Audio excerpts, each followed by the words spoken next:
Try ಮಾಡಿ ಆಚಿ chicken masala. ಆಚಿ chicken masala. Sir 75 ವರ್ಷಗಳ ಈ ಒಂದು ನಿಮ್ಮ ಜೀವನದಲ್ಲಿ ತುಂಬಾ ದುಃಖವಾದ ದಿನ, ಇದು ದುರಂತ ದಿನಪ್ಪ ನನ್ನ ಲೈಫಲ್ಲಿ ಅಂತ ಅನಿಸಿದ್ದು ಯಾವುದು ಸರ್?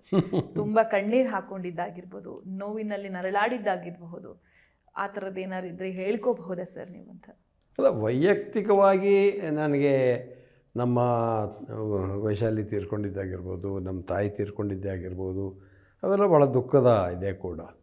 ನಮ್ಮ ತಾಯಿ ತೀರ್ಕೊಂಡಿದ್ದಂತೂ ಭಾಳ ಸಂಕಟ ಆಗುತ್ತೆ. ಯಾಕಂದರೆ ಅವರಿಗೆ ಅವತ್ತು ಸಡನ್ನಾಗಿ ಬಿ ಪಿ ಲೋ ಆಗೋಕ್ಕೆ ಶುರುವಾಯಿತು.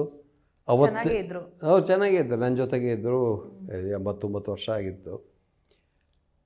ಅವತ್ತೇನಾಯಿತು ಅಂತಂದರೆ ಅವತ್ತೇ ಕೋವಿಡ್ ಲಾಕೌಟ್ ಡಿಕ್ಲೇರ್ ಆಗಿತ್ತು.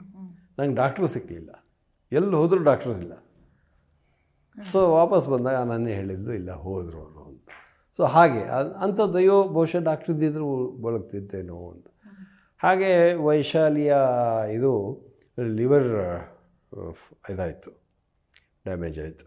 ಲಿವರ್ ಡ್ಯಾಮೇಜ್ ಯಾಕಾಯಿತು ಅಂತಂದರೆ ಅವಳ ಬಿ ಪಿ ಶುಗರನ್ನು ಕಂಟ್ರೋಲ್ ಮಾಡಲಿಲ್ಲ ಅವಳು. ಯಾಕಂದರೆ ಮೂಢನ ಮನೆಯಲ್ಲಿ ಸಿಕ್ಕಾಪಟ್ಟೆ ಬ್ಯುಸಿಯಾಗಿದ್ದರಿಂದ ಅವಳು ಡಾಕ್ಟ್ರಿಗೆ ತೋರ್ಸೋಕ್ಕೂ ಹೋಗಲಿಲ್ಲ. ಪ್ರಾಯಶಃ ಅದು ಆಗದೇ ಇದ್ದಿದ್ರೆ ಅವಳಿಗೆ ತುಂಬ ಆರೋಗ್ಯ ಕೆಟ್ಟಾಗ ಅವಳಿಗೆ ಹಿಂಸೆ ಕೊಡ್ತಾಯಿದ್ರು ಒಂದು ಚಾನಲಿಂದ. ಅದು ಏನಾರು ಮಾಡಿ, ನೀವು ಕೇಳಿದ್ರಲ್ಲ ಈಗ, ಆ ಮೂಡಲ ಮನೆಯನ್ನು ಏನಾರು ಮಾಡಿ ಸಾಯಿಸಬೇಕು ಅಂತ ತುಂಬ ಜನ ಟ್ರೈ ಮಾಡ್ತಾಯಿದ್ರು. ಅದರೊಳಗೆ ಚಾನಲ್ ಒಳಗಿದ್ದವರು ಇದ್ದರು, ಕೆಲವು ಖ್ಯಾತ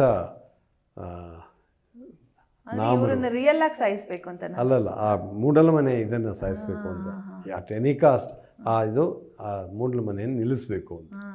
ಸೊ ಹಾಗಾಗಿ ಇವಳು ಹಗಲೂ ರಾತ್ರಿ ಅದರ ಬಗ್ಗೆ ಕೆಲಸ ಮಾಡಬೇಕಾಗಿ ಬಂತು. ಅದನ್ನ ನಾನು ಅವಾಗ ಹೇಳಿದೆ, ಅಷ್ಟು ಯಾಕೆ ಶ್ರಮ ಮಾಡ್ಕೋತೀಯ, ನಿನ್ನ ದೇಹ ಇದು ಆರೋಗ್ಯ ಬೇರೆ ಕೆಟ್ಟೋಗಿದೆ, ಬಿಟ್ಬಿಡು ಅಂತ. ಬಿಡೋಕ್ಕೆ ರೆಡಿ ಇರಲಿಲ್ಲ.